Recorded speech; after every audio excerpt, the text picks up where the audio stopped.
আপনি কি নিজের বিচারবুদ্ধি ব্যবহার করেন নাকি সামষ্টিক মিথ্যার স্রোতে গা ভাসিয়ে দেন?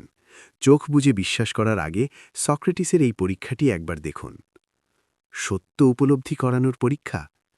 প্রাচীন গ্রিসের এথেন্স শহর। সক্রেটিস তার ছাত্রদের নিয়ে বসে কথা বলছেন এক বাগানে। এক ছাত্র জিজ্ঞাসা করলেন, সত্য কিভাবে বুঝব? সক্রেটিস কোনো উত্তর না দিয়ে বললেন, বসো সবাই, একটু আসছি।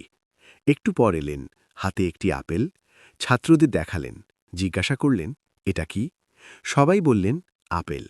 ফলটি হাতে সক্রেটিস ছাত্রদের চারপাশে একটু ঘুরে জিজ্ঞাসা করলেন, তোমরা কি কোনো কিছুর গন্ধ পেলে? কেউ কোনো উত্তর দিচ্ছে না। সবাই চুপ। দেখতে আপেল মনে হলেও গন্ধ তো তারা পায়নি। একজন শুধু উঠে দাঁড়িয়ে বললেন, আপেলের গন্ধ পেয়েছি। বলেই ছাত্রটি দাঁড়িয়ে সবার দিকে সমর্থনের আশায় তাকাল, কিন্তু কেউ তার সমর্থনে সাড়া দিল না। সবাই নিশ্চুপ। সক্রেটিস আবার আপেলটি নিয়ে ছাত্রদের চারপাশে ঘুরে ঘুরে নাড়িয়ে নাড়িয়ে হেঁটে হেঁটে জিজ্ঞাসা করলেন, এবার তোমরা কি কোনো কিছুর গন্ধ পেলে? বেশিরভাগ ছাত্র হাত তুলে বললেন, আমরা আপেলের গন্ধ পেয়েছি এবার। একটু চুপ থেকে এবার সক্রেটিস আপেল হাতে সবার নাকের কাছে তুলে ধরলেন। ঘুরে ঘুরে শুকিয়ে শুকিয়ে জানতে চাইলেন, এবার কেমন গন্ধ পেলে? সব ছাত্রই হাত তুলে বললেন, আপেলের মিষ্টি গন্ধ। সবাই হাত তুলে বলছে, কিন্তু একজন ছাত্র হাত তুলেনি। বাকিরা তার দিকে অবাক হয়ে তাকিয়ে আছে। সক্রেটিসও ছাত্রের দিকে তাকিয়ে মুচকি মুচকি হাসছে। লজ্জা পেয়ে সেও আর থাকতে পারল না, হাত তুলল। বাকিরা সমস্বরে হেসে উঠল। হাসি শেষ হলে সক্রেটিস ছাত্রটিকে জিজ্ঞাসা করলেন, তুমিও কি আপেলের গন্ধ পেয়েছিলে? ছাত্রটি মাথা নেড়ে বললেন, হ্যাঁ।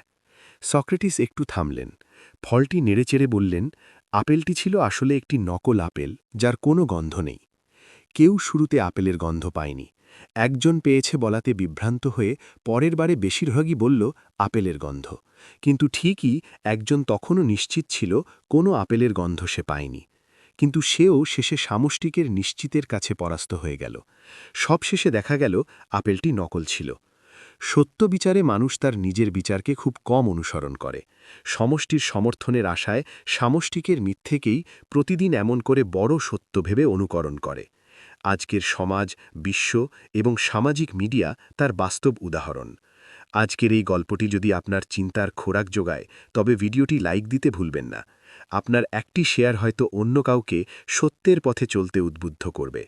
এই ধরনের আরও জীবনমুখী এবং দার্শনিক ভিডিও পেতে সাবস্ক্রাইব করে বেল আইকনটি চেপে রাখুন। দেখা হচ্ছে পরবর্তী ভিডিওতে। ততক্ষণ পর্যন্ত নিজের বিচার বুদ্ধিকে জাগ্রত রাখুন।